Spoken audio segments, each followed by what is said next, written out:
I've always loved the quiet before a pushback, the low murmur of the air conditioning, the click of switches, the faint smell of jet fuel that sneaks through the cockpit when the door is cracked. On July 19th, 1989, that quiet felt almost ceremonial. I was in the right seat of a McDonnell Douglas DC-10 for United Airlines Flight 232, scheduled from Denver to Chicago with a continuation to Philadelphia. Captain Al Haynes sat to my left, easy grin underlined by years of flying that had polished his voice into velvet when it touched a radio. Second Officer Dudley Dvorak, our flight engineer, managed the panel with the steady rhythm you only earn after thousands of checklists. If you were a passenger that day, glanced up the aisle and saw the cockpit door open for a second, you would have seen three people relaxed and synchronized, a small orchestra tuning up. The first act of any flight is a choreography of the predictable. We brief the SID, review weather en route and alternates, talk about fuel, NOTAMs, the runway in use. The Denver sky promised a standard summer climb, a scattered deck high overhead, heat rippling off the concrete, turbulence light to occasional moderate eastbound, nothing exotic. I jotted the numbers, drew small boxes around what mattered. I liked my notes squared. It kept my thinking squared too. Before passengers come aboard, there's a quiet check-in, person to person. "How you feeling?" Al asked, the way good captains do to read the room, not just the instruments. "Tip-top," I said, and meant it. We covered takeoff rolls, engine-out contingencies, who would handle radios if things got weird. In the DC-10, weird usually meant the obvious, an engine failure on the wing. We had rehearsed that 100 times in sims and more than once in real life across civilian and military cockpits. What we had not rehearsed was what was coming, because you don't rehearse a thing that no one expects to happen. The boarding door thunked shut. The PA chimed with that friendly, practiced warmth. "Good morning from United Airlines." Seatbelts clacked. A baby protested briefly, the universal pre-flight descent. Al and I ran the before-start checklist. Dvorak leaned into the panel with that lightly hunched posture of concentration. Verifying valves and pumps and temperatures mostly live where you want them. The number 2 engine, the big tail-mounted heart of the DC-10, spun up clean. No reason to give it a second thought. Why would we? Pushback. Tow bar free. Taxi clearance. Denver Tower's cadence, efficient, friendlier than coastal speed talkers, cleared us toward the runway. You feel a DC-10 move through its wheels first, then your spine. It's a ship on skids. Al took the controls for the takeoff, and I set thrust, my hands and eyes moving by habit and verification. Power set, instruments cross-checked, airspeed alive. The numbers were honest, they climbed as the runway shrank. V1, rotate. The nose lifted. That first bite of sky is always a small miracle, no matter how many times you taste it. The world simplifies after gear up.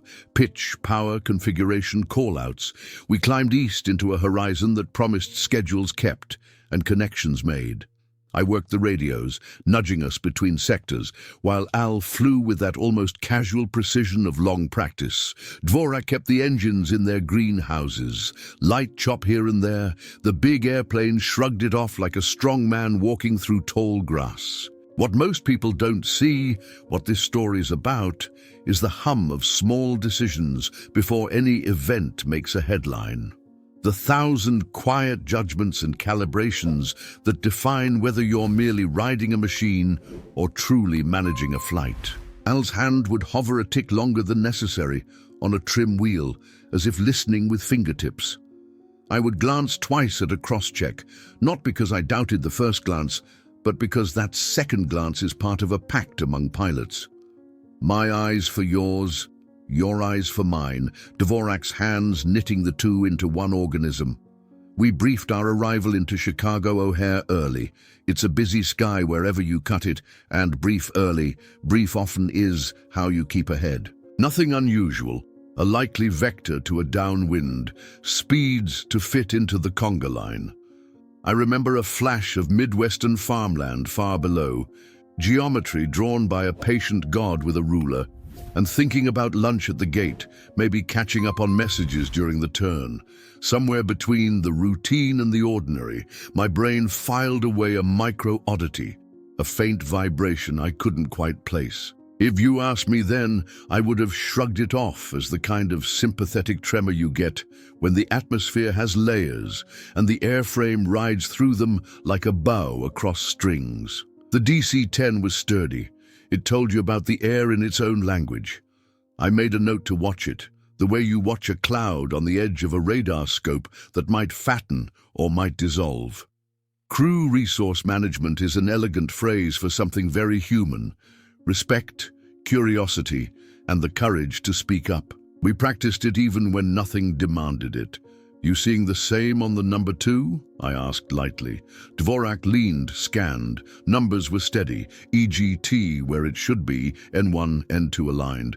"All good," he said. Al nodded, eyes out front. "Let's keep an ear on it." That was the agreement, simple as that. Keep an ear on it, the kind of promise that later feels like a lifeline. The cabin called up with a question about a minor service issue. Coffee machines have terrible timing, and I deferred it to the lead, offering a fix we'd used a dozen times. It's funny what you remember: the warm edge of the sun across the glare shield, the way Al's wristwatch glinted when he tipped his hand on the yoke, the slightly sweet smell of the crew meal warming. The mind photographs the ordinary right before it loses the right to it. We were a few minutes, only a few, away from the moment that would split the rest of our lives into a before and an after. If fate has a tone, it's not the minor key of a movie score. It's the hum of 3 engines doing their job while 3 people do theirs, and somewhere deep in a titanium heart spinning at 20-odd thousand RPM, a floor born years earlier rotates into alignment with now. You don't see fate. You feel a tickle, maybe. You make a note. Keep an ear on it. I looked at my checklist, thumb tracing the next call we'd need a little later, and thought of the landing in Chicago, the gate number, the possibility of an early arrival if the tailwinds kept being kind. I thought of the passengers who would make their connections, vacations, business, reunions they'd arranged by calendar and hope, none of them knowing our names, none of us knowing theirs, and how that's fine because the contract is simple. We'll get you there, and you'll trust us too. The sky didn't darken. The air didn't warn us. If you're waiting for omens, you'll miss everything that matters. What mattered next began without drama. It began the way catastrophes often begin in cockpits, with a sound that doesn't fit, a sensation that makes 3 heads turn, not in panic, but in the sober curiosity of people trained to translate noise into meaning. There is a moment, just before the moment, when you can still pretend this is one of those drills you ace in a simulator. That moment was still ours, and then it wasn't. The sound wasn't a bang the way movies do it. It was a metallic cough that tore through the airframe, followed by a buzz like a giant tuning fork pressed against the skin of the airplane. For half a heartbeat, the DC-10 held its breath. Then the tail shuddered so hard, the glare shield rattled and the autopilot snapped off with that flat, indifferent click a machine makes when it is done helping. My right hand was already on the yoke. When I eased in a correcting input, nothing answered. Not less than usual. Nothing. The wheel might as well have been painted on. The aircraft rolled left, then right, as if a slow, drunk wave had slipped under us. Airspeed began to wander. Captain Al Haynes said my name once, calm, like clearing a runway. Dudley Dvorak was already leaning into the engineer's panel, eyes dragging across 3 columns of needles that told a story you never want to read. Hydraulic pressure, left, 0. Center, 0, right, 0. His voice didn't rise. It thinned. No pilot trains for losing all 3 hydraulic systems because the airplane isn't supposed to let you.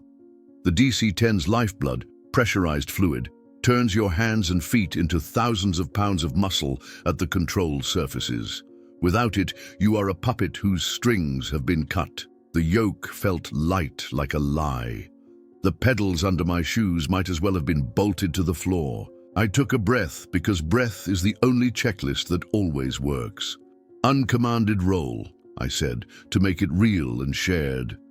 Al matched me. I have the aircraft. And what he had was a 300,000-pound machine beginning to fugoid, the ugly word for a roller coaster rhythm. Pitch up, slow down, pitch down, speed up, each cycle steeper if you don't catch it. Engine instruments, I asked without looking, because you learn not to look where someone else's eyes already are. Two's gone, Dvorak said, the tail engine. Temperatures spiked and then fell to nonsense. 1 and 3 are stable. On a DC-10, losing number 2 isn't a showstopper. Shrapnel that shreds every hydraulic line in the tail is. Mayday, mayday, Al transmitted, voice low and level. United 232, lost number 2 engine, and we have lost all hydraulics. There was a pause on the frequency, the kind a person makes when the problem you've just named isn't on their mental list. United 232, say souls and fuel. I did the arithmetic because that was my square to fill. 296 souls on board, fuel. I glanced. 45,000 pounds. Center cleared everything around us as if erasing chalk. What you don't see in the videos is the cockpit math. The way time slows into 1-second chunks you can spend carefully or waste forever. We tried every switch that had ever brought a stubborn system back to life. Electric pumps, dead ends, isolation valves, no joy. Alternate lines, still severed. The quantity needles unwound like clock springs let loose. Dvorak's pencil ticked in the margins of the checklist where there were no boxes to check. The airplane dipped, nose sliding down. I pulled. The column moved, but the airplane did not care. Try power, I said, even though I knew Al was already there. He eased up the left engine, the number 1 on the wing, then added number 3 to chase symmetry. The DC-10 answered with a lazy roll and a nose that lifted a fraction. It was the first hint of language. We could not speak through the yoke, but maybe we could talk with the throttles. For the next minutes, 10, 5, we taught ourselves a new airplane. Power on the right, she rolls left after a 2-second delay, then the nose starts to rise. Power on the left, the opposite, close both a hair, the descent steepens. Add both together, she staggers toward level, but the speed runs away unless you nurse them like a skittish animal. We were writing a manual no one had published in real time, in the quiet pages between heartbeats. Somewhere behind us, the cabin lights had already shifted from cruise to intent. The interphone chimed. I glanced. Al nodded. "Leads on 1, I said, and took the call. Her voice, professional, contained, asked what we had and how much time. "Severe flight control problems," I said, my eyes still on the horizon line that refused to sit still. "Prepare for an emergency landing." She didn't ask where. She said, "Copy," and went to war with a galley cart and fear. We needed a runway now. Center gave us Sioux City and a heading that felt both too long and our only option. "Cleared to land any runway," the approach controller said when we checked in. A kindness and a truth. I could feel Al's half smile without looking. "We'll do what we can," he answered. The soft humor of a man who has decided to survive as far as his wit will carry him. A knock at the cockpit door. Our lead had sent up a passenger, tall, composed, with a face I recognized from training department memos, DC-10 instructor Captain Dennis Fitch. He slid into the jump seat like a person stepping into his own garage. We didn't have time for resumes. "We've got no hydraulics," Al said. Fitch's eyes went to the throttles, then to my hands, then to the horizon. "You're flying it with power, not a question." "Yes, let me work the engines." It was the best offer we would get all day. I kept my hands on the yoke, not because it controlled the airplane, but because I needed to feel its lies to predict its truths. Fitch took the throttles, hands light, testing the lag. 2.5 seconds, he said after a beat. From power change to effect. He started to orchestrate. Right up. Hold, left a touch. Hold, both, back a hair. The airplane's drunken walk straightened to a limping march. "Checklist," Dvorak said softly, still turning pages that had nothing for this. He started building new ones, fuel balances to trim the roll, electrical loads to keep our remaining systems honest, bleed configurations that might shave a knot of speed where speed meant violence later on. I called for winds, altimeter, runway length at Sioux Gateway, numbers stacked on the glare shield. We aimed for a long strip of concrete and the fire trucks massing like red punctuation marks. What didn't make it into the transcripts is the silence between us, the disciplined, practiced quiet of 3, then 4, people listening hard to an airplane that had decided to behave like a badly trimmed boat. Every word we spent had to earn its seat. "We're high," I said. Fitch said, "I see it." Al said nothing. He was watching the nose the way a surgeon watches a pulse. The descent developed that lurching cadence we had learned to fear. Nose up too much, speed bleeding towards stall, nose down too long, speed surging into numbers that would tear us apart on touchdown. The trick, we discovered, was not to stop the oscillation, you couldn't, but to time it so that we crossed the threshold at the right point of the sine wave. Nose slightly down, just enough lift, just enough control from the engines to plant us instead of spear us. Approach, read us windshear advisories, in a voice that knew they were delivering weather to people who had bigger problems. I answered each call because ritual holds you together when physics tries to take you apart. Somewhere aft, the lead was teaching a cabin full of strangers how to brace. She would later tell us about a baby without a seatbelt and the kind of decision that breaks a person, then makes them a guardian for life. In the cockpit, we made peace with the fact that our landing gear would go down by gravity and hope. "Gear," Al said. Dvorak moved the lever. The clunk and drag felt like a prayer answered, and a new problem introduced. More drag meant more engine meant more yaw. More yaw meant more roll to catch with engines that each had their own personality and delay. We were a couple miles out when the controller said, "Wind," and the numbers were a crosswind we would never choose on our best day. "We'll take it," I said, and Fitch had already nudged the right engine up to lean us into it. The threshold slid under the nose like a blue line on a hospital monitor. "Aim point," Al said, a reminder and a promise. "Right up, hold left back," Fitch narrated, his own fingers inches from a throttle he wasn't touching yet, feeling the airplane through the anticipation of what he would do next. "Brace, brace," the cabin would be shouting. In the cockpit, we did not say brace. We were the brace. Muscles set, minds narrowed to a single problem.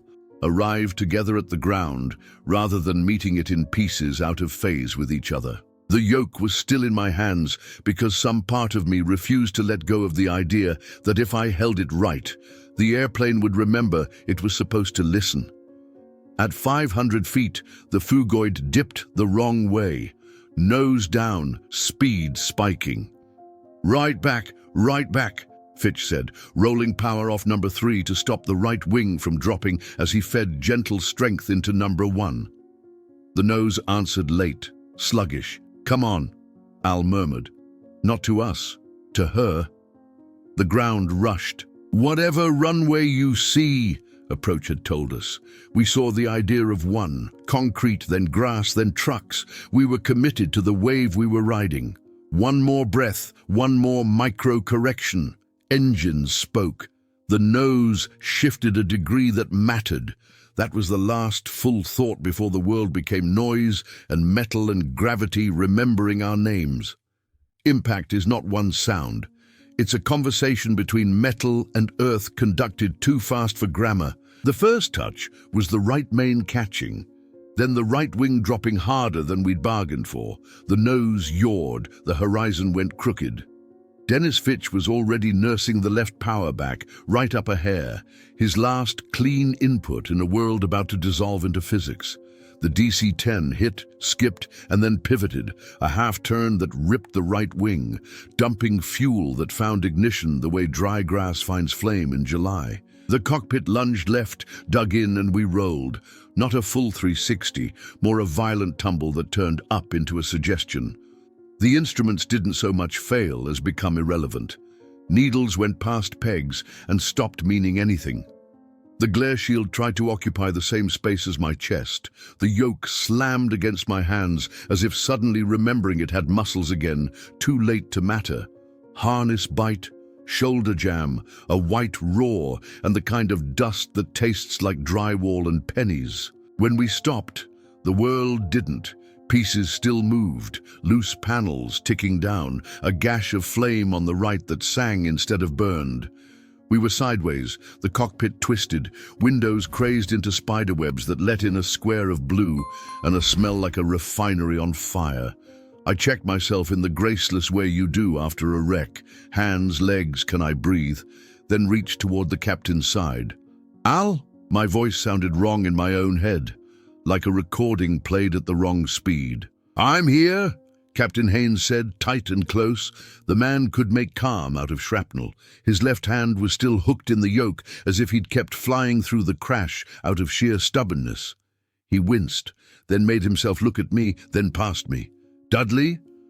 Panels, a mess, Dvorak answered, voice muffled behind the engineer's station, now a crooked wall of torn dials.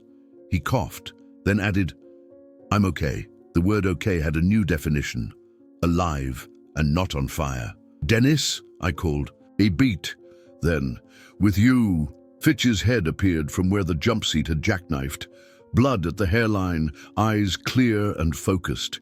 He put a hand on my shoulder and squeezed once, as if to say, we're still a crew. Training doesn't write you a checklist for a cockpit that's on its side, with a fire outside the right window and a floor that is now a wall. But habits do crawl back. I reached instinctively for fuel shutoff levers. The pedestal had twisted, the handles were half buried under bent metal, one fire handle already pulled.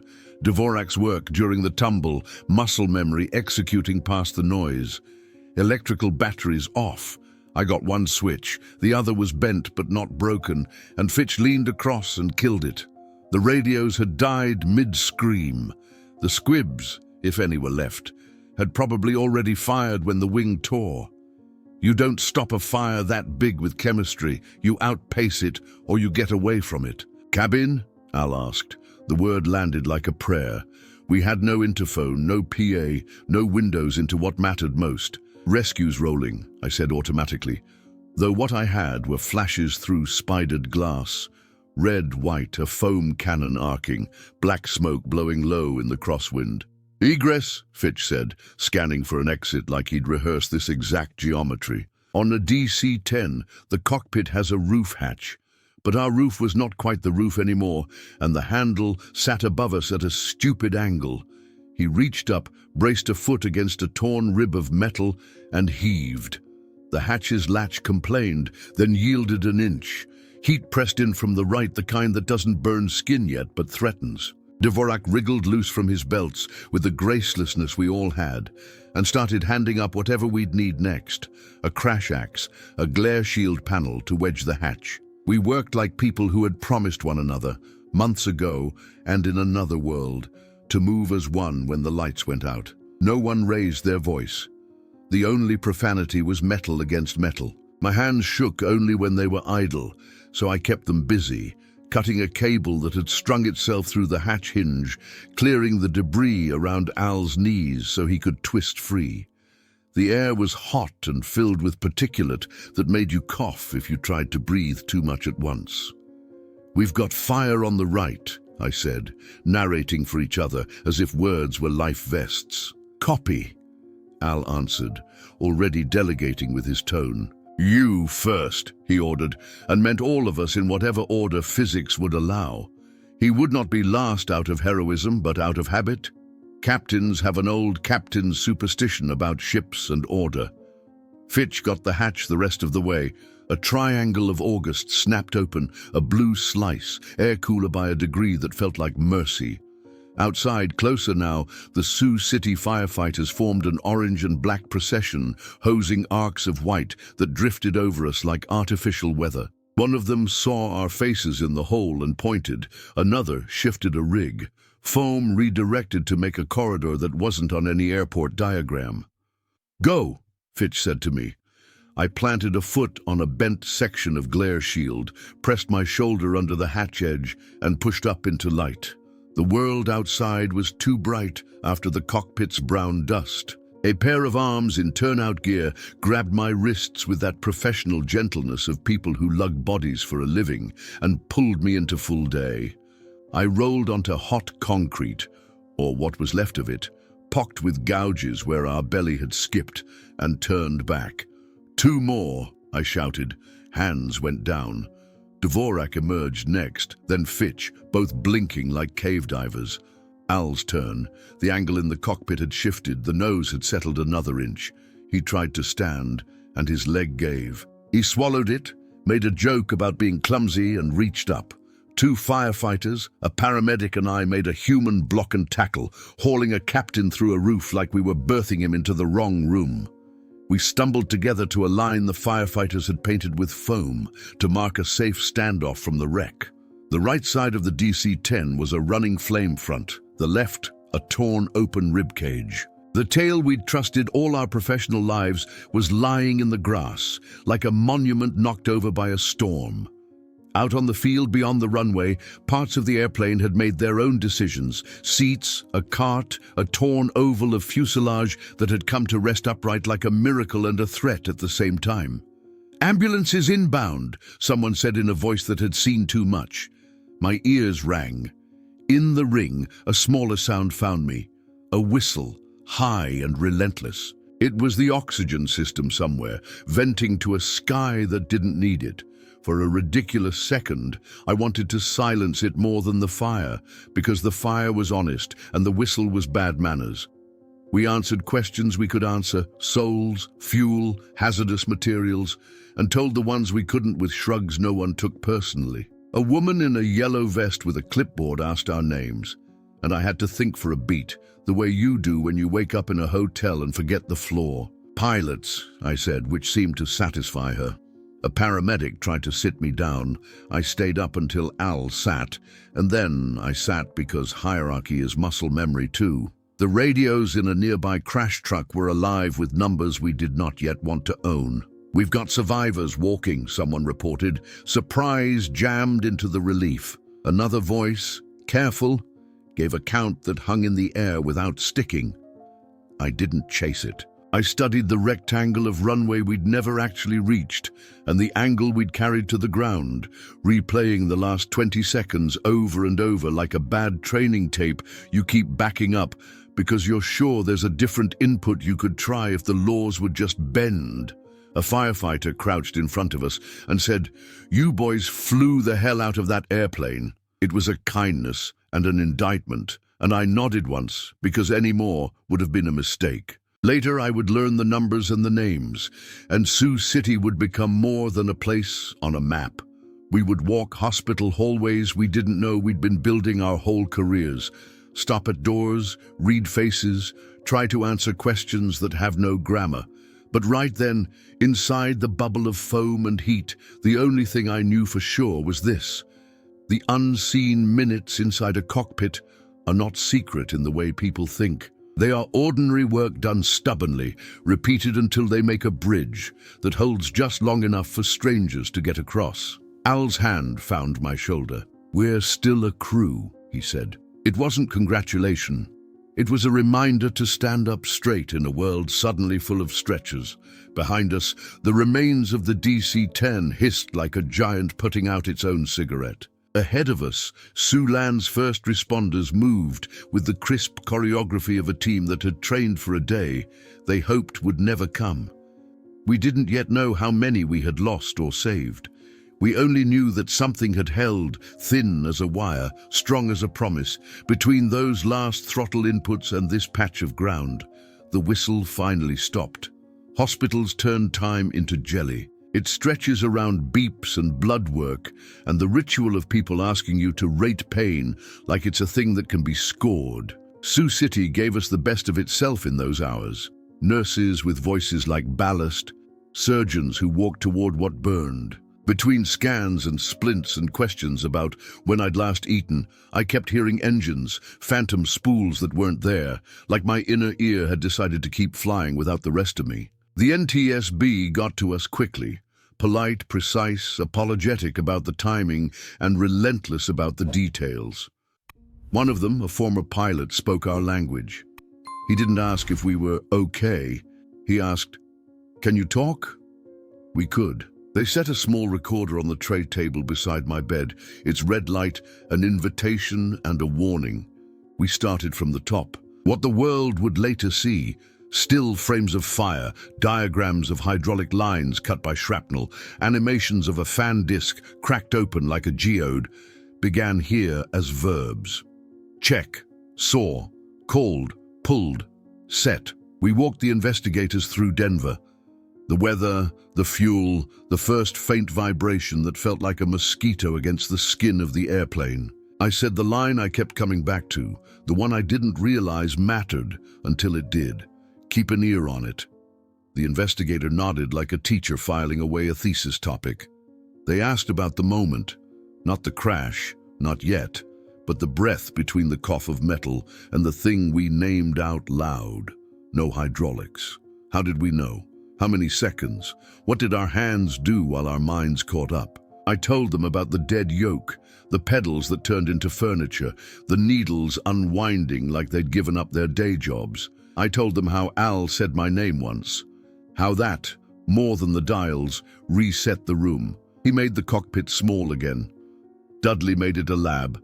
Valves, pumps, isolation, every trick an engineer can do with a dying circulatory system. Dennis Fitch made it a simulator with the rules turned off. And I translated the airplane's lag into sentences aloud, because saying 2 seconds makes 2 seconds a thing you can hold. When they let us listen to the cockpit voice recorder, I wasn't ready for how ordinary it sounded. Not calm, ordinary. Checklist cadence. Short words worth gold. The chime of the interphone.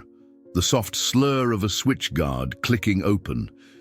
In between, that buzz. The wrong note in a song that has always played in tune for you. The tape didn't capture the smell of hot hydraulic fluid, or the way a cockpit gets smaller when you're talking with engines instead of surfaces, but it did capture something I hadn't noticed at the time. We were finishing one another's sentences. A quarter-second pause here, a pickup there. It wasn't hero stuff. It was the grammar of an old crew, even with a new fourth voice in the jump seat. They showed us photos of the tail, where the hydraulic lines run in parallel like veins, sliced as cleanly as if a surgeon with a grudge had gone in. They walked us through metallurgy, a tiny defect born years before, crouched inside a titanium disc that spun so fast the word spun feels lazy. You don't expect a sliver of bad metal and rotational energy to conspire and pick your day, your flight, your seat. But that is what metal fatigue is. A calendar you can't read until it's already torn off the page. I asked for the simulator time as soon as I could stand long enough to climb into a mock-up.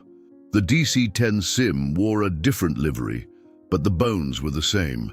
Yoke that feels too big the first minute, throttles that fit like the grip of an old friend. The instructors had loaded a profile. All hydraulics lost. "We've run this a dozen times," one of them said in the way people deliver bad news. "Try anything you want." So we did. We tried power first, of course, same as the day. Then we tried timing different. We tried speed higher, lower. We tried gear sooner, gear later. Flaps we didn't have because flaps live and die on hydraulics too. We tried calling the wave a different name. Every run ended in ground. Some in fire, some in pieces, one heartbreakingly close to a survivable stop that collapsed into catastrophe because the phugoid put us at the wrong part of the sign. The instructor stopped the motion once and faced us. "We can't find a way to land this airplane in one piece," he said, not to pin medals or assign blame, but to name the shape of the problem. The room was quiet in that heavy way you get after someone hands you a fact you didn't order. The board wanted to know about crew resource management, not the seminar, the practice. So we talked about the small yeses, Al saying, "I have the aircraft," and me saying, "You have the aircraft," so our brains could divide labor. Dudley narrating systems aloud even when the answer was no change. Fitch treating the throttles like scalpel and tourniquet as needed, telling us what he was about to do a half second before he did it, so our eyes could be where his hands would require them. In pictures and interviews, people want to know about courage. Inside the cockpit, courage is mostly courtesy at speed. The numbers trickled in, the ones I had avoided on the tarmac, how many had lived, how many we lost. The press conference used words like miraculous survivability, and I bristled because that made it sound like a coin toss we won by praying harder. There was luck, yes, the field, the first responders, the time of day, the jump-seater who was not chance, because airlines do not run on chance, but there was also discipline in the minutes before and during and after. And there were lives we did not save and would now carry in a quieter way than microphones can catch. They showed us a diagram of Sioux Gateway, the runway we aimed at, the grass we took, the point where the right wing dug in, the cartwheel that split the fuselage into compartments of survival and tragedy. I learned about a stewardess who crawled back into smoke because a small voice had not answered. About a passenger who unbuckled to help someone else the way people do when the script is gone. These too were cockpit moments, just not in the literal cockpit. Choices made in the thin space before a number changes from possible to final. Back in the hotel, nights were loud with quiet. Pilots came by in baseball caps and bad jokes and left us coffee and the kind of hug men pretend is a handshake. We talked about other flights, other almosts, the Portland crew that ran fuel down to fumes while a gear light stole their attention, the Everglades crew tracing a bulb while altitude slipped away, the Hudson crew that would, years later, turn a river into a runway by rejecting a checklist that assumed time they didn't have. All of it one conversation. What gets your eyes first? When I finally slept properly, it was because I wrote down a thing that had been pacing in my head. We wrote a manual in mid-air, not alone.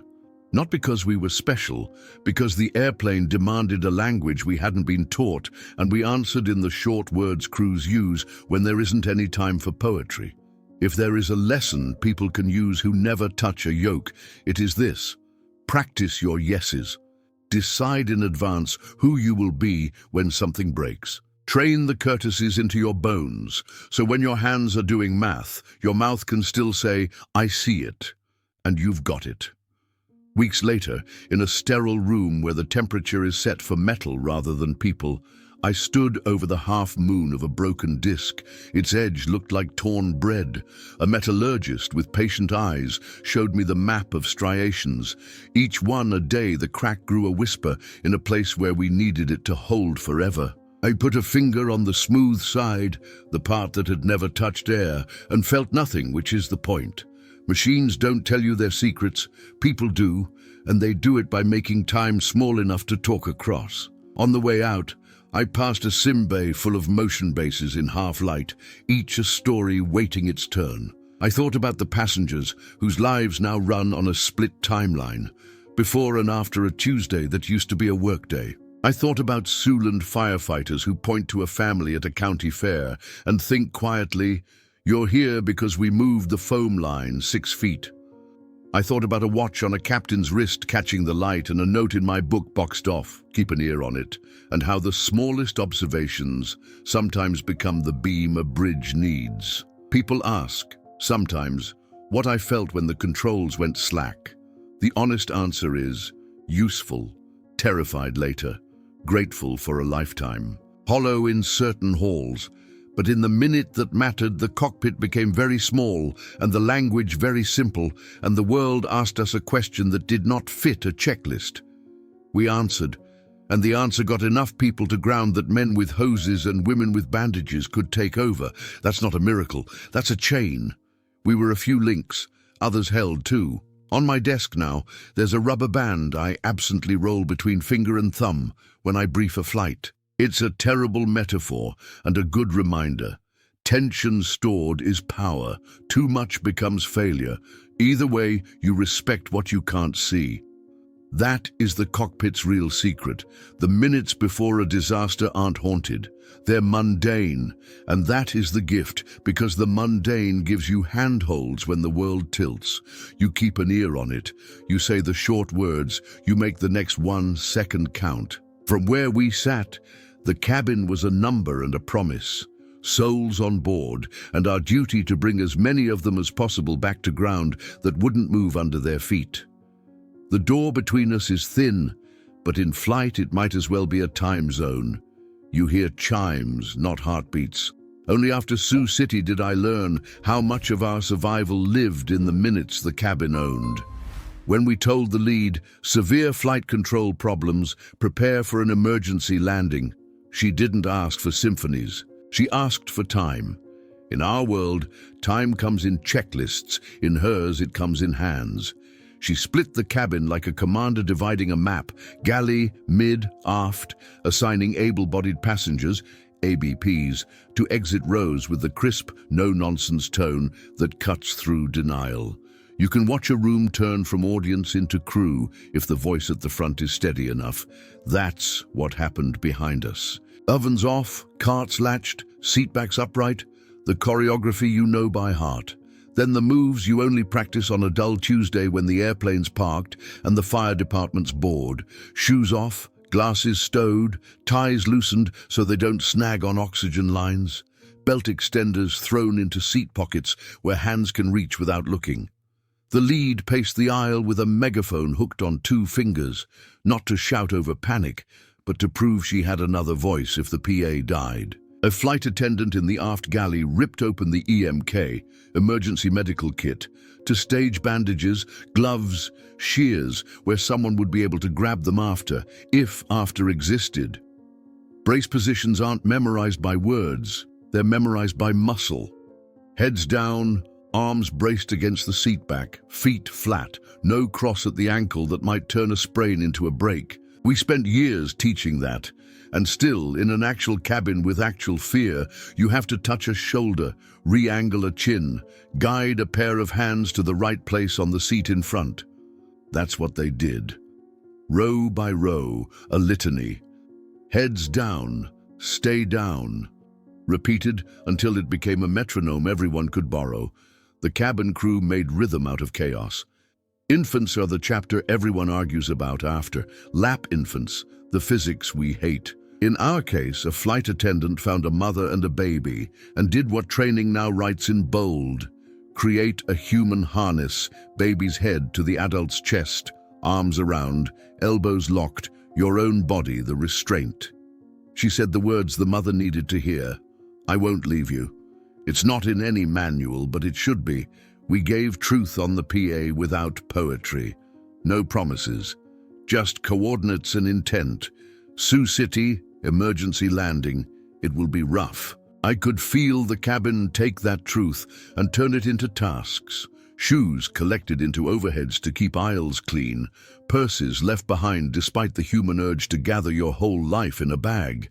Exit rows briefed again, this time with eye contact that binds strangers into teammates. A flight attendant at a mid-cabin door looked down the long aluminum hallway of faces and found one man who looked steady. She put him on the door, made him say the instructions back to her. That's not redundancy, that's ownership. People do what they've said out loud. We were busy discovering we could steer with throttles. They were busy inventing a script that didn't exist. One of them took a Sharpie and wrote brace in huge letters on a catering slip, taped it to the bulkhead. Insurance against the PA cutting out in the last seconds. Another staged flashlights by the floor because smoke stays low and so does hope when visibility goes to zero. Someone cracked the overwing exits covers to make sure they'd move when hands were slippery with fear. In the aft galley, a crew member tucked a whistle and spare batteries for a flashlight into her pocket because once you're outside, noise is how you gather the living. We called gear down and felt the airplane drag like a handbrake yanked. Behind us, they heard the clunk and felt the cabin tilt into a new sound. I learned later that's the minute when a cabin goes from question to decision. You can see the runway in people's eyes, even if they can't see it out the window. A flight attendant at the very back started a countdown in her head, not in seconds, but in rows. I'll check 40 one more time, then 39, then 38. She wouldn't make it to 1 because physics had other plans, but the fact that she planned, that's what leadership looks like when the ground is impatient. Brace positions now, the PA carried our voice down the tunnel.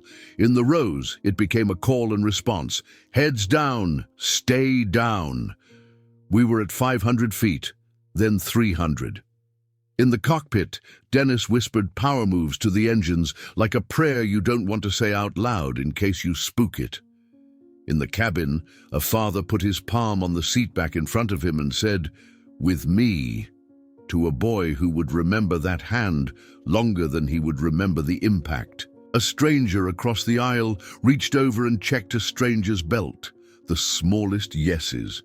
There's a moment just before touchdown when the cabin knows something the cockpit can't. The smell.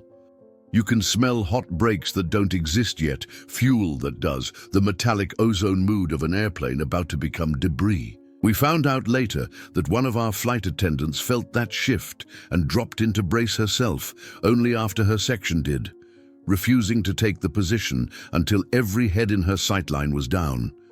She paid for that choice with ribs. She'd make it again. Impact turned their world into a tilt-a-whirl, but even in the tumble, the training held. Commands came out reflex. Release seatbelts, leave everything, come this way. Smoke goes where it wants. People don't, unless a voice tells them where to put their feet. The cabin crew made doors where none wanted to be, redirected streams from a blocked exit to a good one, stopped a surge when a slide burned on one side and would have fed people into fire. We had no flaps. They had no patience for panic. The same math, different units. I met one of them in the hospital days later. She told me about a jammed handle at 2L, how she felt it catch, how her brain offered her 2 choices, force it or move, and how training lifted her feet and body 3 rows back to 3L before the part of her that wanted to yank could vote. "I heard your voice saying we'll try," she said, and I told her I'd heard hers telling 100 people to stay down. We traded apologies we didn't owe each other, both convinced the other had saved the day. Passengers told us about angels in navy polyester, someone who dropped to their knees and untangled a belt from a bag strap with fingers that must have been on fire, someone who looked a teenager in the eyes and assigned him 2 strangers to help, making him a crew member in a single sentence, someone who grabbed a megaphone on the grass and turned to a crowd in 3 different states of shock and counted, "If you can walk, move. If you can help, stay. If you're hurt, sit." That's triage writ. Big and true. The unseen minutes weren't quiet. They were work, the kind that leaves bruises where seat rails tried to make you a line on a diagram. They were choices. To say the hard words, to correct a chin angle, to leave a bag that held a passport and a life, to put a baby against a heartbeat. They were the difference between a crowd and a crew. We learned to fly with throttles. They taught 200 strangers to survive with verbs. There's a phrase that gets thrown around. They remained professional. I hate it, it's too clean. Our cabin crew remained human at scale. They took fear personally and turned it into motion. They made a bridge with small commands and stood on it while others crossed. If you want to know what happens inside the airplane before the headline, start there, with the ordinary becoming the sacred because someone said now in the right tone. When I give talks now, I tell pilots to practice brevity and courtesy. Then I tell them to visit the cabin more, learn how their checklists sound, learn the way a brace command lives in a throat, learn what a lead looks like when she's counting rows instead of seconds. Because one day you may need to hand her the airplane for a while, not the controls, but the outcome. And you'll want to know her name when you do. We wrestled the sky. They wrestled everything else. The miracle, if there was one, is that the 2 fights met in the middle and held long enough for the field to take over. Cold days make cockpits sound sharper. January 15th, 2009, LaGuardia, runway 4. The city was a blue steel silhouette, and the Hudson looked like a sheet of bent glass under winter sun.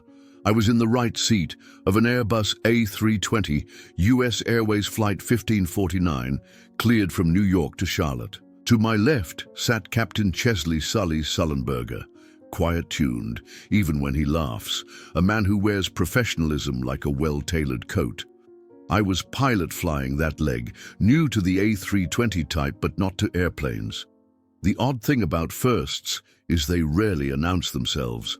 The before-start ritual is an antidote to nerves, batteries, external power, APU bleed, those small green lights that tell you the airplane's ready to become an animal. We briefed the departure like we always did: runway heading, initial climb, engine out options, the quick left-turn vector that keeps you from threading Manhattan like a needle. "If anything weird happens below 1,000 feet, Sully said, "we'll stay straight, stabilize, and talk." He might as well have been writing a preface to a story we didn't know we'd tell. Passengers were still settling when I heard a half laugh from the galley. A flight attendant promising hot coffee after we were airborne, the universal truce between turbulence and caffeine. The door came shut with that naval thunk that says, "Ship now." Pushback. Taxi. The before takeoff checklist is short, but the tone of it matters. Flaps set, FMA verified, flex temp set, spoilers armed, cabin crew advised. Little confirmations, a call and response that warms up a crew's timing. We were a good band, cleared for takeoff.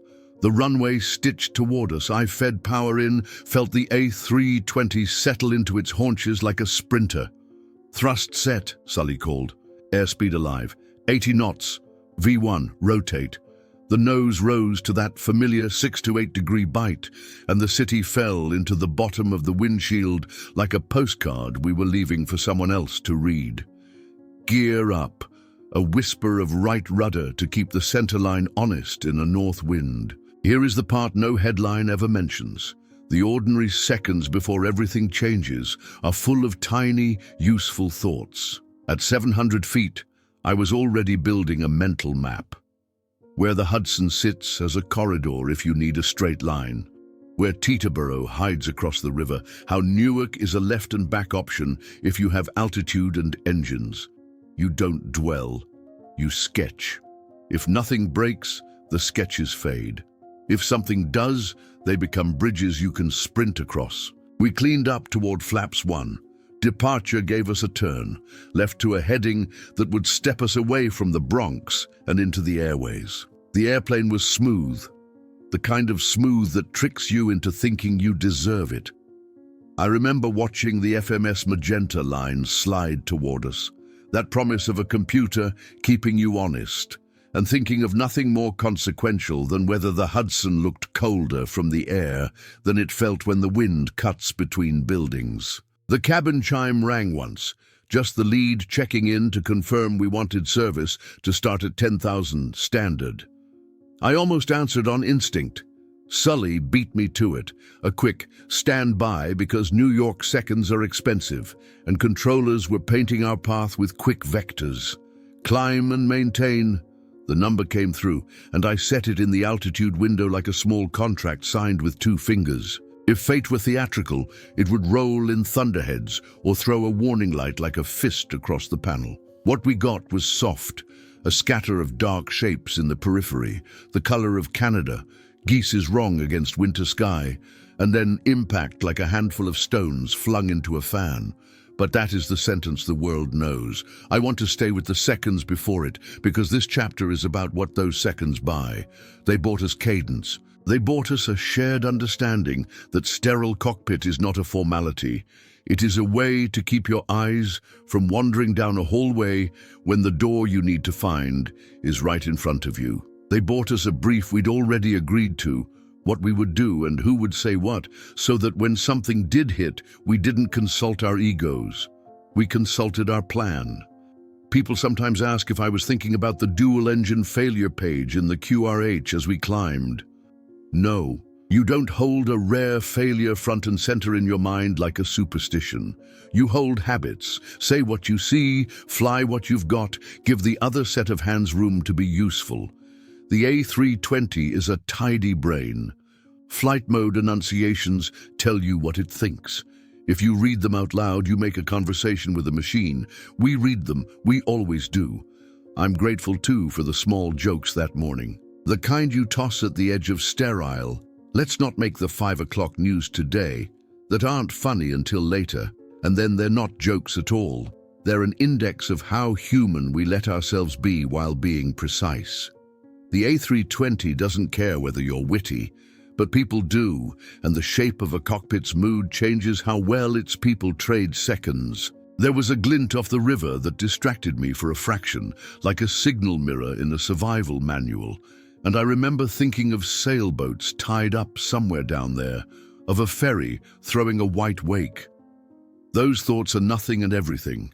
They keep you present without making you stiff. When controllers are speaking in that northeast staccato, your brain needs to flex without snapping. If I list the switches and buttons we touched, I'll turn this into a training manual and miss the point. The point is that the unseen moments are not empty. They are loaded with agreements. Who calls positive rate? Who sets climb thrust? Who watches the engine instruments while the other scans outside, because New York is birds and bridges and 1,000 small moving variables. We were doing that. We were boring on purpose. And because we were boring, the first strange thing before any thud registered like a scratch in a song. A half-second of flutter on the windshield, a pattern your hindbrain recognizes as life rather than weather. I don't claim any mystic sense. It was just motion in a place where motion had a certain grammar, and this didn't fit. My right hand tightened on the side stick a degree, a human autopilot taking up the smallest slack. Here's a thing that didn't make it to most interviews. I had already adjusted my scan to include the Hudson as an out, not because I expected to swim in it, but because straight equals simple when you are negotiating with a problem you haven't met yet. Before the hit, I had picture-framed a straight line from nose to water in my head, a just-in-case snag point to grab if a sentence started to go wrong mid-clause. When the birds arrived and the sentence did go wrong, that picture saved us thinking we didn't have time to afford. This is what the moments no one sees look like. A captain and first officer speaking short words in a language they've practiced, passing a small invisible baton back and forth. Your radios. My radios. Set. Checked. Until the cockpit is less two people than one organism with 4 hands and 2 sets of eyes. You cannot invent that after, you bank it before. And so, when the flock rose like a bad idea and the airplane's 2 big fans started to digest what birds become at high speed, when the left engine coughed and the right echoed it a heartbeat later, when the cabin heard quiet and we smelled hot meat and kerosene, the shock hit a cockpit that had already decided how to talk. It made the next 10 sentences possible. It bought us the bridge we ran across toward a river no one plans to meet with the landing gear up. But for this chapter, hold the picture of the seconds before. Winter light on an altitude knob. A brief said clean.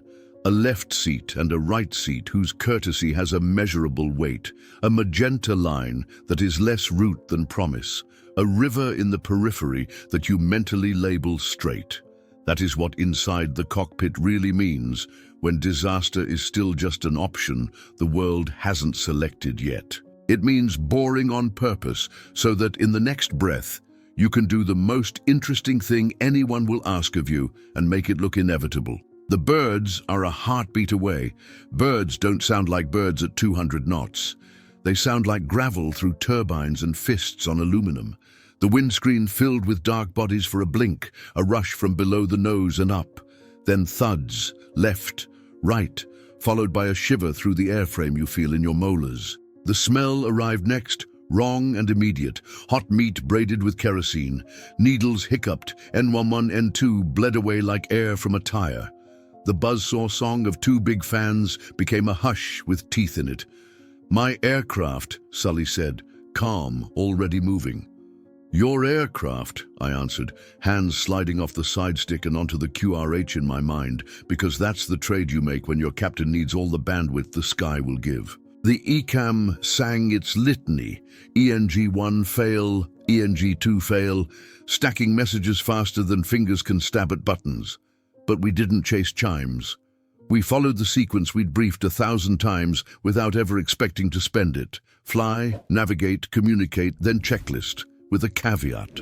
When you lose both engines at low altitude over New York, checklist isn't a binder, it's memory. I reached overhead, APU, start.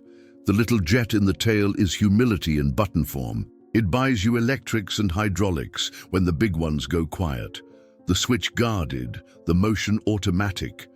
Back on the glare shield, the horizon was too full of city for comfort. LaGuardia was behind us in angle and above us in energy. Teterboro was up the river and across it. Newark was a left and a prayer. The Hudson was straight and simple, the one word a pilot craves when the machine has gotten complicated. ATC was already with us, voice clipped but human. US Airways 1549, turn back to runway 13. Can you make LaGuardia? The question carried hope, not pressure. Sully's answer was not a sentence we rehearsed. It was the only honest thing left. Unable, there is a mercy in that word. It narrows the world to what's real. Relight, I said more to myself than to him, and moved. ENG mode. Eigen start. Master levers on, in sequence. Start left, then right. Coaxing the spools with whatever airspeed would give us. Packs, as needed. Ignition, hot. The engines gave us nothing useful back. Fuel flow numbers that read like a lie, EGT that climbed then sagged. The airplane was a glider with good manners and a terrible neighborhood. Which runway at Teterboro? Sully asked, buying possibilities in parallel. Runway 1, came the reply. Unable, he said again, not dramatic, measured. The energy math wasn't personal. You can't argue with altitude you don't have. While he flew the picture, I trimmed words off our radio work like fat. We're gonna be in the Hudson, he told the controller, tone the same one you'd use to decline a vector that doesn't fit. On another day, it might have been routine. On this one, it fixed our fate to a straight steel blue line. Sully kept us honest on pitch and bank, shading turns to keep the nose into the current of our glide rather than squander what little height the airplane still owned. My world shrank to ECAM lines and QRH memory items. Speed needed to be enough. Too slow, and we'd stall into steel and stone. Too fast, and the water would become concrete. With no thrust to finesse, configuration is what you have. Flaps to increase lift at the end, but not so much drag that the river rises too fast to meet you. We aimed for a middle path. Quiet airspeed control, just enough flap to tame the bite without stealing the distance we still needed. In the cabin, the lead was moving 100 strangers toward brace, with a voice that carried command without panic. Up front, we kept our nouns small. Airspeed, heading, ignition, APU spooled where it should. A comfortingly boring sound in a cockpit that had shed all its extras. The Ram air turbine, that little windmill that pops out to feed hydraulics in a world like this, whistled us a thin lullaby. The airplane's brain stayed present enough to give us controlled surfaces that felt like truth under the hand, if not power. The George Washington Bridge slid by the left corner of my eye like a yardstick we didn't touch. Sully kept the river centered and the banks symmetrical, save for a small dogleg, to avoid whatever traffic floated where we needed to be. I called what I saw on the tapes, speed trends, sync rates, because narrating makes numbers shareable, and shared numbers are easier to fix. There's a point in every emergency when someone must say the thing that makes it real. Sully said, "Get ready for ditching." I answered with the moves that sentence demands, hands remembering switches the way your feet remember stairs in the dark. Ditching items, what we could reach, what mattered. We were too low for much paper, we leaned on muscle. Transponder stayed honest, so the scope would paint our last seconds right. Mayday calls were short and complete. Souls, fuel, because rescuers aren't mind readers, and cold water is not a place you linger. The airplane flew like a well-bred boat that hadn't seen water yet. The Hudson filled the windscreen with a color you can taste, green, gray, and hard. I watched speed slide toward the number we wanted for the flare, enough to keep authority, little enough to keep injury on the far side of chance. Sully kept wings level against little gusts marching up the river's skin. We both knew the nose had to be just high enough at the moment of truth. Too high, and the tail would dig and tear us. Too low, and the step would bite like a curb. "Brace for impact," the cabin said in stereo, a chorus of training made real. The shoreline was a gallery of winter coats and cell phones, faces turned into lenses. Ferries threw white wakes like exclamation points. The city did what cities do, witnessed. At 50 feet, the river lost its depth and became a texture. It's a pilot thing. You feel the cushion in your hands as ground effect starts to lie kindly. Sully eased the pitch up a breath. No more. I watched the rate of descent soften, then checked myself and watched nothing but the center of the picture, because this was the part where stillness is a control input. Then kiss, slap, roar. The hull bit, then planed, then thundered across a skin of water stiff as plexiglass. A fan of spray erased the lower half of New York. We were down and still moving, fast, but in one piece. The airplane yawed a hair. Sully caught it with rudder that still had some say thanks to water under the fin and a brain that hadn't left us. The deceleration was not violent. It was endless. Loose things found forward. Somewhere a bin surrendered. The A320's bones did what the manual promises on paper. They floated for now. "Evacuate," Sully commanded when motion bled into a long, flat shudder. I set what needed setting to make the airplane a raft rather than a sieve. The slides, rafts at the forward doors blossomed into yellow the way hope sometimes does, sudden and loud. The aft doors stayed guarded because the river owns the back of a sinking narrowbody, and you don't invite cold water in out of politeness. The cabin crew's discipline took over where aerodynamics ended. Belts off, leave everything, come this way. The same verbs that had mattered in Sioux City now shouted against wind that cut like a blade. When I finally stood, the cockpit looked smaller than it had at takeoff, as if the cold had shrunk it. Sully's eyes were the same size they always are, which is to say, present. He stepped back into the cabin twice, 3 times, to count heads and ask if anyone else was there. The old captain's superstition made policy. I grabbed a flashlight and did the math I could. Doors manned, rafts loaded, ferries muscling in with a confidence born of daily work, suddenly turned heroic. Outside, the river had teeth, but New York has hands. NY waterway captains angled their boats in with the same precision we used to make a glide path, using their wake as a tool and their hulls as ladders. A rescue diver appeared at a slide, like a character the river had written into our script without rehearsal. People moved, people shivered, people lived. Later, in conference rooms and on television, the story would be polished to a headline: "Miracle on the Hudson." I don't argue with gratitude wearing its Sunday clothes, but from where I sat inside those unseen minutes, it felt less like a miracle and more like the sum of boring things done well. A brief that stuck, a switch flipped early, an unable said without shame, a river noticed before we needed it, a crew whose courtesy held even when the engines didn't. When the last life vest bobbed away from the slide and the last passenger was hauled over a ferry's gunwale by hands that smelled like diesel and winter, the airplane looked like persistence more than wreckage.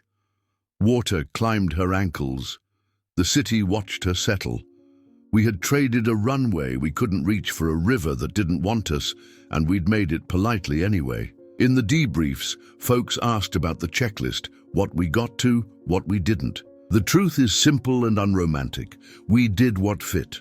Memory items, APU, ignition, configuration, communication. Enough to build a bridge from a flock of birds to a floating cabin. Everything else waited as it should, because the airplane only gives you so many seconds, and New York only gives you so much sky. I still hear the word unable in Sully's voice sometimes, on quiet nights.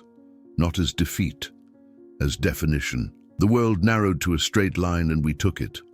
Snow changes the soundscape. January 13th, 1982, Washington National. The Potomac wore a crust the color of pewter. Flakes softened the ramp into a watercolor of orange vests and steam. I was in the right seat of a Boeing 737 for Air Florida Flight 90, outbound into a sky that turned runway lights into beads on a string. The forecast said heavy snowfall, the kind that turns routine into arithmetic. We did the arithmetic. De-icing is a ritual of patience and faith. Type-I fluid blooms across metal like medicine, citrus sweet in the cabin air. We watched the wand sweep the wings and tail, watched slush slide off in dirty curls. The holdover time, that window where your clean airplane stays clean enough to launch, whispered in the back of my head like a stopwatch behind a curtain. Delays piled on. The airport moved like a city with a limp. We were ready. Then we were waiting. Then we were ready again. Snow refilled seams the way water does a footprint. You tell yourself you won't let impatience do any of the flying. The before start and taxi checklists were normal, with notes scribbled in the margins. Anti-ice, ignition, engine spool checks. Snow will lie to you if you let it. It blankets pitot and pressure probes, the tiny metal mouths that tell your engines and instruments the world's truth. We briefed engine anti-ice. We briefed rejected takeoff cues in case the numbers started to speak a dialect we didn't like once the roll began. It was the sort of briefing you say in a tone you hope your muscles remember later. On the move, wheels hissed on slush. Taxiways were slots carved between berms that grew with each plow pass. Somewhere ahead, another crew wrestled their own timelines.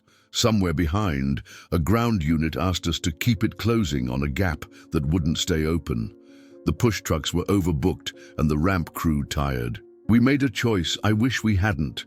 A thrust bump to help ourselves out of a sticky spot rather than wait for another tug. Reverse and a bit of power to free the nosewheel from the rutted mess. On a clean day, it's a hack. On a snow day, it's a way to splash slush exactly where you don't want it. Back onto those little probes that read the air to the EPR gauges. At the hold short, the radio was a chorus. Plows clearing, tower metering, aircraft checking in, checking out. I kept the engine instruments in my scan like they were a pulse I could keep alive by staring.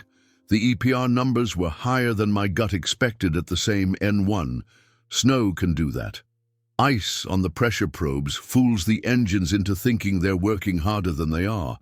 It's a thief that hands you counterfeit speed and thrust. There's a procedure for this world. Turn on engine anti-ice. Let bleed air keep those mouths warm.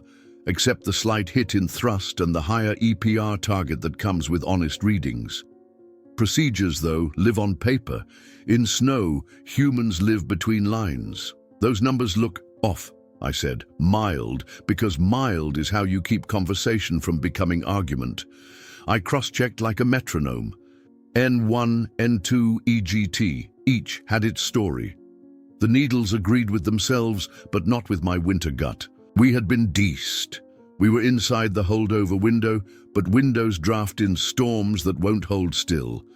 Tower slotted us between two departures with a voice like snowmelt. Air Florida 90. Position and hold. The runway was a glass belt. Out to the left, the 14th Street Bridge hunkered under a frosting that made it look harmless. The Potomac wore a skin that broke and repaired itself in slow motion. I said the takeoff brief aloud again, not because Sully was on my left. He wasn't. Different story, different day. But because repetition makes your nerves behave. Rolling onto the center line, we passed close behind another jet at the end. Its exhaust turned snow into a murky mist that drifted over our wings. There's a superstition that jet blast cleans. All it really does is move warm, wet air to where cold should be doing your preserving for you. The wing can look washed without being right. Cleared for takeoff. I set thrust to the target EPR we'd planned. The gauges hit the number, but N1 felt shy. My hand hovered on the throttle like it wanted to nudge and apologize at the same time. Power set, I called, because that's what you say when your eyes see the number you briefed. My stomach argued. Snow and steel smother the human senses in weird ways. You learn to trust the dials and to speak up if they smell wrong, even when they look right. Acceleration was lazy, like running in sand. Airspeed alive. But it didn't feel alive, it felt reluctant. We chatted the standard calls. 80 knots. The runway edges became a white tunnel. I glanced again. EPR perfect. N1 a hair low. EGT not unhappy. Airspeed climbing like a student saving up for a car. The temptation on days like this is to make the airplane go by, adding thrust beyond the target. The trap on days like this is believing you have that thrust just because the EPR says you do, when ice has lied to the probe. V1, rotate. I pulled, not greedy, just the book number. The nose came up. The airplane did the theater of lifting without the commitment. Stick shaker, that angry dog on a short chain, barked through the column.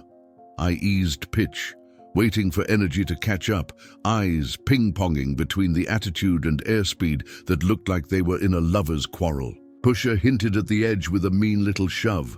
"Not right," I said, too honest for comfort. The captain answered with a grip that said patience and a voice that said press on. We were committed. The river slid into the windscreen's lower half like a dark suggestion. Flaps made their drag tax collector face. Icing on the wings, even if the surface looked okay from the front office, eats your lift at the exact moment you need all the lift you budgeted for in good faith. We were climbing, but it was a climb made of paper. The pitch we needed for the numbers on the airspeed tape bled the margin we didn't have. I wanted more thrust. The EPR insisted we already had it. I wanted time. Snow days take a cut of your time without telling you. We mushed, a gentle, treacherous verb over the Potomac. The bridge stopped being a postcard and became a date with geometry. Before impact, before anything broke, we had the last of the unseen seconds. That's what this chapter is about. The small warnings you whisper to each other on days when the air betrays your instruments. The way anti-ice isn't a switch so much as a stance. The way being parked behind exhaust turns your wing into a canvas for wet that refreezes when the holdover clock tells you it won't. The way a call-out can be correct while the context is wrong. We said the right words. We were inside the unfriendly truths. Watch the airspeed, I said, not a correction. A prayer disguised as a noun. The nose was exactly where the book wanted it for a normal day. This was not a normal day. The sound of the motors, if you've flown long enough you can hear 1% of N1, kept nagging. The EPR read like a Christmas card from a relative who signs another name. The left wing whispered first, a soft drop that begged for angle it couldn't afford. I smoothed it, like petting a skittish animal you're hoping won't bolt. The runway was done with us. The bridge was next. The Potomac had the last word. The CVR transcripts would later turn those last seconds into text that strangers argue over. In the cockpit, they were textures, the grit at the edge of a stall, the slush sucking at gear doors, the clatter of a nose wheel that wanted to be anywhere else. If you want to know what the unseen minutes inside a cockpit look like when snow hijacks your numbers, they look like doubt spoken out loud and then harmonized with procedure. They look like eyes that won't leave the engine indications, and a hand that wants to nudge the throttle but knows you can't chase a lying EPR with honest fuel. They look like a choice at the hold short to wait for fresh dis, even if it burns your slot. Because the holdover math is only a friend when the sky and ground leave it alone. They look like anti-icing being the default on a day when even your breath comes out visible. After, people would search for villains and crowns. We would learn about a probe's icing that made our engines overconfident on paper and underpowered in fact. We would learn about a jet blast bath at the end of a runway and a holdover that ran out of mercy, while our paperwork still said we were good. We would listen to our own voices and wish we had argued with ourselves harder. But before, inside, what we had were numbers that aligned and a January day that didn't. We had a cockpit that was doing its job and a storm that was doing its nature. There's a sentence I carry from that day that I offer to crews now when snow threatens to make truth and indicator strangers. If your gut and your gauge disagree in winter, find the reason on the ground, not in the air. That isn't poetry. That's a memorial in a line. We crossed the last of the seconds when listening was still useful. The nose nodded, the river rose, the bridge arrived. After that, there were heroes in a different uniform. Pilots in orange flying helicopters with skids kissing ice. A man who jumped from a crowd because waiting wasn't in his vocabulary. Strangers forming a rope of arms. They lived in the chapter after this one. We lived very briefly in the gap where numbers and nature had their last argument. Snow lies. It does it softly. It does it completely. Inside the cockpit, those quiet lies are the whole story. Night has a way of shrinking a cockpit to the things that glow.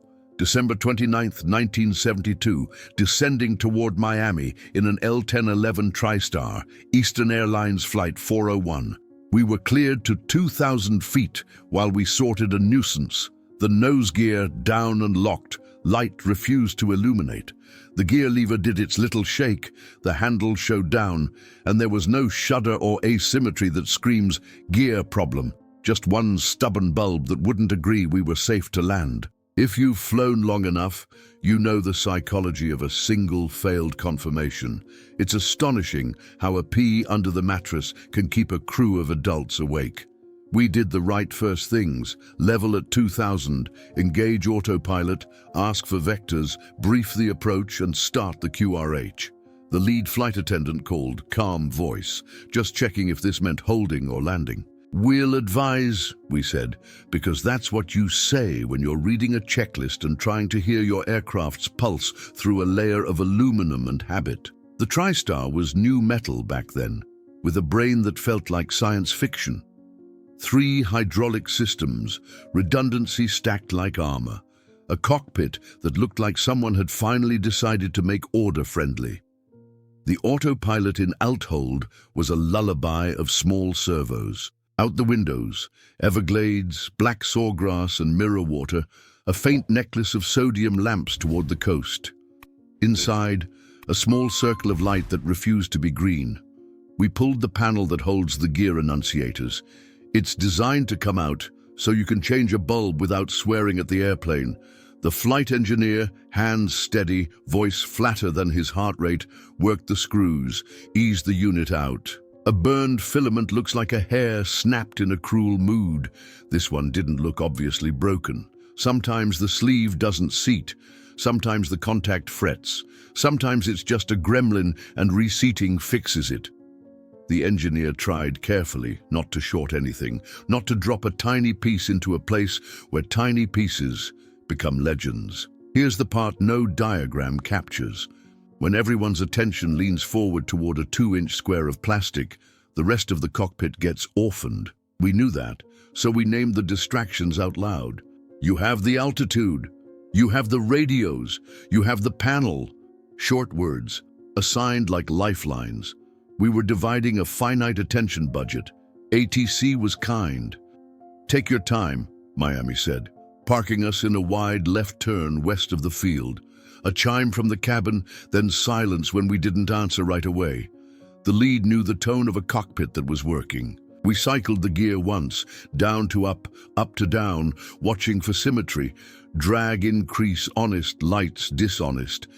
Same result, 2 greens, 1 blank stare. I remember the feel of the yoke under my left hand, light with autopilot engaged, a kind of polite resistance if you tried to move it. In that airplane, a couple of pounds of pressure on the control wheel could nudge the autopilot from LT hold into a control wheel steering mode without drama, without a chime. Just a click, you might not notice if a bulb had convinced you the bulb mattered more. It's not a flaw. It's a design language, but every language has homonyms that get you in trouble if you're tired or thoughtful or human. We tested the gear relay. We swapped bulbs between sockets, a green from a wing gear into the nose socket, to see if the problem followed the bulb or lived in the circuit. The wing went dark, the nose stayed dark, or the other way around. Either way, the logic was pointing away from gear and toward indication. The engineer unbuckled to drop into the electronics bay, that cramped metal-smelling space under our feet where wires gather and secrets live, hunting the micro-switch on the nose gear uplock that tells the light what to be. All this time, the autopilot was doing exactly what we told it last: fly the airplane. But what exactly had we told it? When you lean too hard on a yoke, maybe to reach a stubborn panel, maybe to make room for a hand with a tool, you can nudge a mode without meaning to. The airplane will obey. Obedience is not the same thing as awareness. Someone, maybe me, asked for a radar altimeter check. It's a nice truth-teller in the dark. Over land it reads ground, over unlit water it sometimes reads silence. The number was there, then wasn't, then was again. Barrow altimeters keep you honest if you watch them. If your eyes are seduced by a problem the size of a postage stamp, needles can slide while your brain is busy narrating a smaller story. There's a rhythm to distraction. You go task fixate for a minute, lift your head to rescan, discover you're fine, and feel licensed to dive back down. Each check buys you another minute of tunnel vision. We made those cycles faithfully, out loud, altitude 2000 heading, fuel, time, and each call bought us another 30 seconds of bulb obsession. In hindsight, we were generous with the bulb and stingy with the sky. ATC called with an update and a soft reminder, say altitude. 2000, we answered, honest to our last scan. Were we? Perhaps on the last spoken check. The vertical speed needle, small and modest, may have been telling a truth in the corner of someone's eye that didn't make it to the mouth. The engineer's voice floated up from the bay. The micro switch feels right. He was reaching into a space you can't see, fingertips reading a machine like Braille. He climbed back up, face smudged, shoulders dusted with the airplane's lint. It's the light, he said, not the gear. We were all ready to be relieved and mildly annoyed. The parts store had beaten the physics. Paperwork over reality. Happens. What we didn't see, what the Everglades saw for us, was the tiny settle of an airliner that had been politely easing itself down while four smart people talked about a green that wouldn't be green. The altitude tape didn't exist in those days.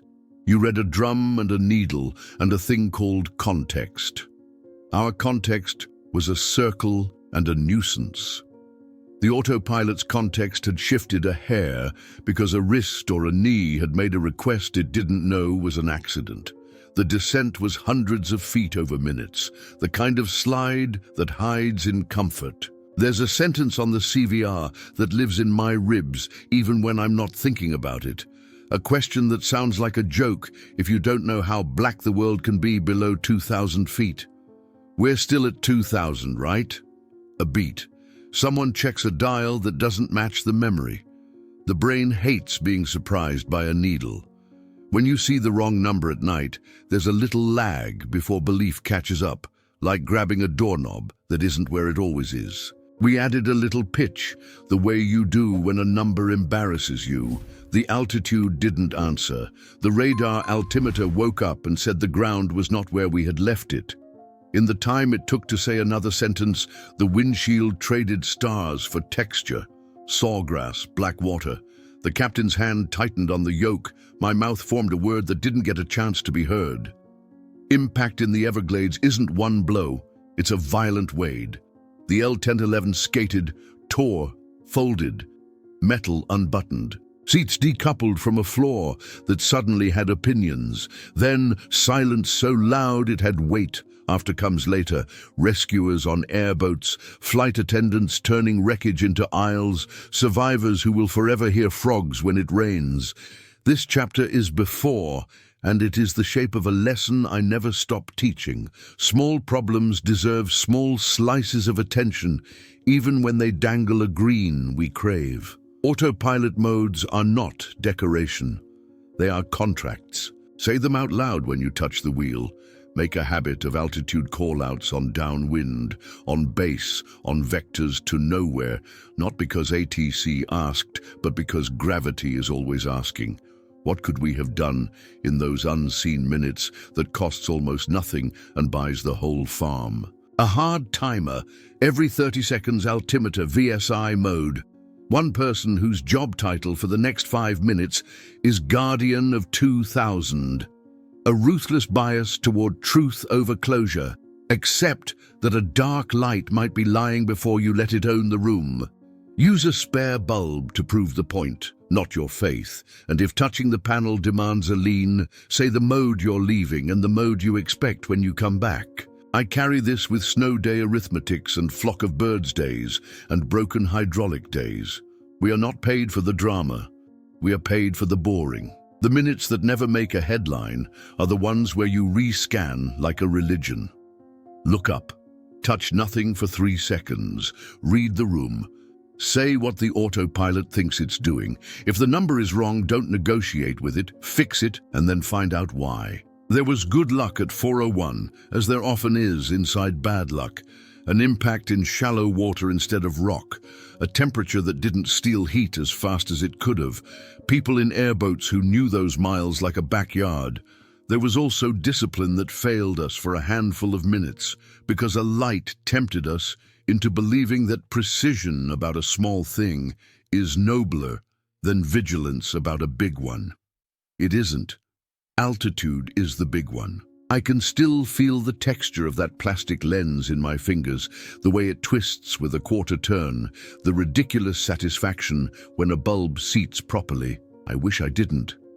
I wish my fingers remembered a mode switch under the thumb more vividly than a lens. That's what training is supposed to do, make the right sensations louder than the wrong ones. When we brief gear indication abnormal now, I write a note in the margin you can't find in the manual. Assign an altitude hawk. Name the autopilot mode out loud. Touch nothing without someone else watching your needles. It's not elegance, it's survival. In the end, Eastern 401 is not a ghost story about a haunted airplane. It's a lantern held over the few quiet minutes when grown professionals let a trickster the size of a thumbnail borrow the cockpit, and the airplane, obedient and literal, kept a separate appointment with the earth. We learned. We paid.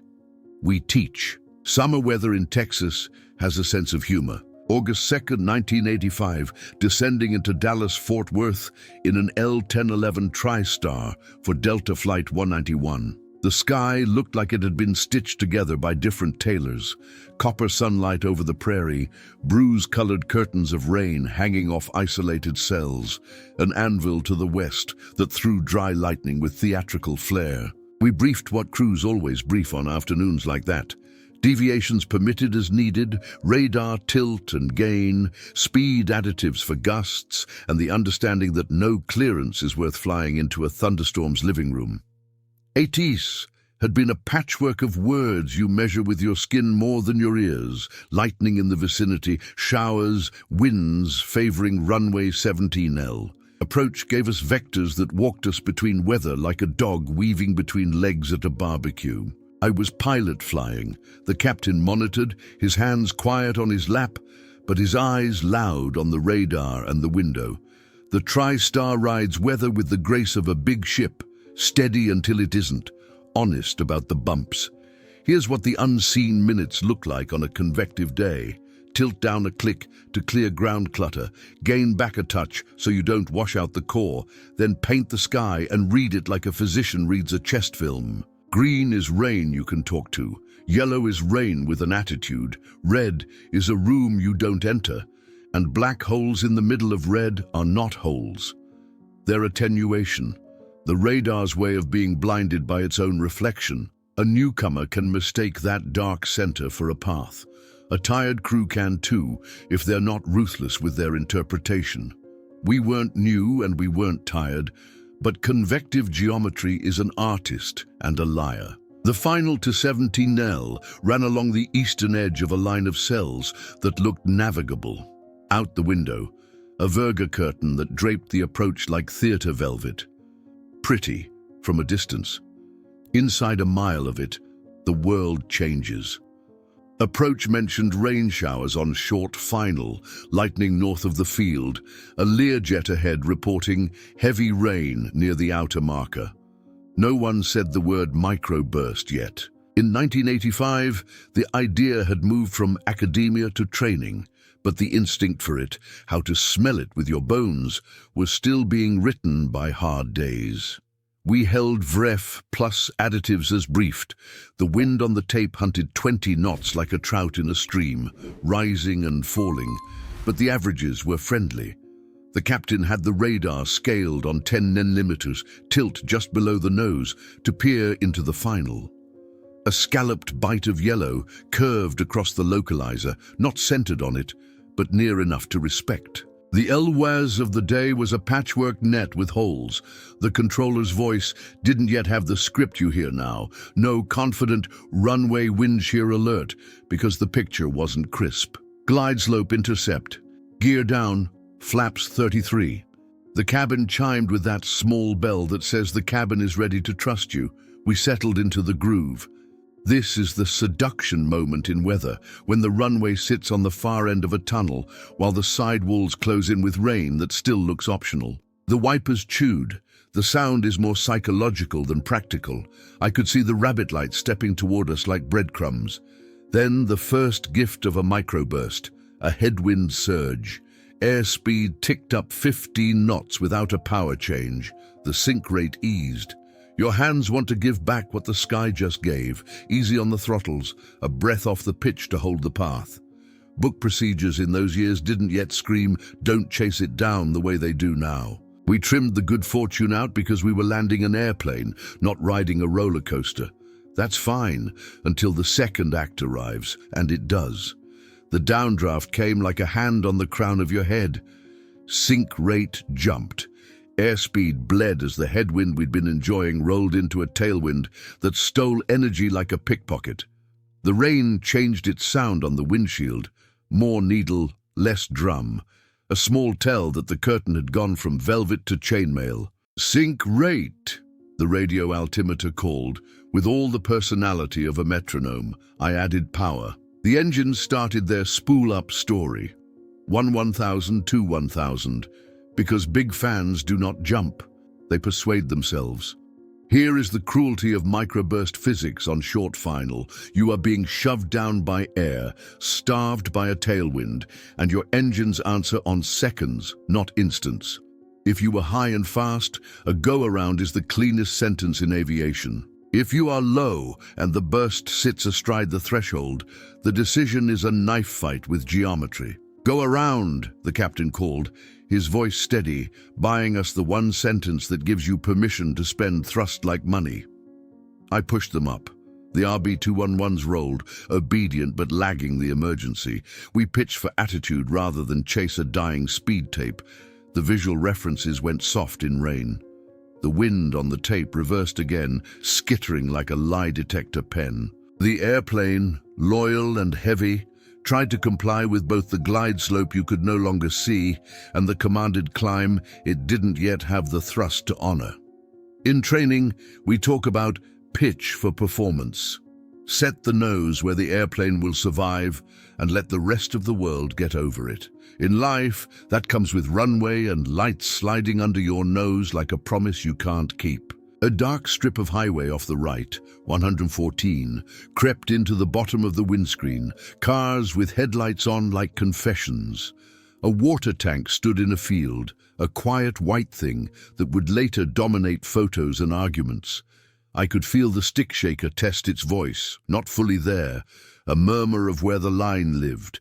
These seconds, the last unseen ones, are filled with the one thing no CVR can show, muscle memory yelling at illusion. Every landing you have ever made tells you, at a certain sight picture, you're fine.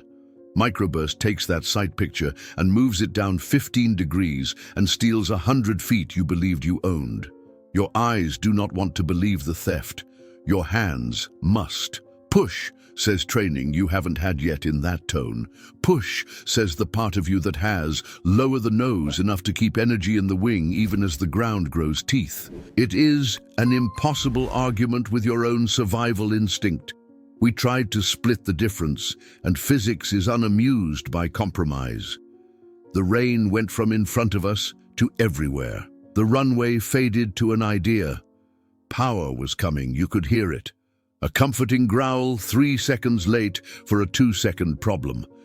The sink rate kept the beat. I leveled the wings against a gust that wanted to write its own sentence across our line. The radar was useless this close in.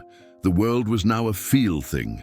I wish I could tell you the unseen minutes ended with a clean exit and a long story at the hotel bar. They ended with contact.